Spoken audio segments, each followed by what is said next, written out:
Һәрбер ел фасылы үзенчә матур диләр. Әмма дә ләкин миңа калса, яз ул иң матур, иң саф ел фасылларының берсе.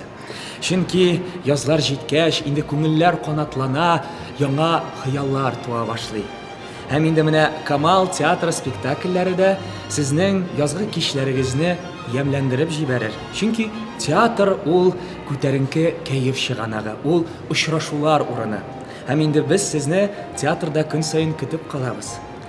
Инде үз чиратымда мин сезне үзем катнашкан спектакльләргә чакырасым килә. Ул да булса Зәңгәр шәл, Әтәч менгән читәнгә, Әрем исе, Көтәм сине, Дәрсе гыйбрәттер, театр, Мәхәббәт ФМ, Хуҗа Насретдин спектакльләрендә мин сезне көтеп калам.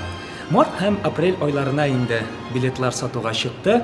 Һәм инде шул билетларны сез kamalteatr.ru сайтына кереп, инде үзегезгә ала аласыз. Әле шунысын да әйтергә кирәк.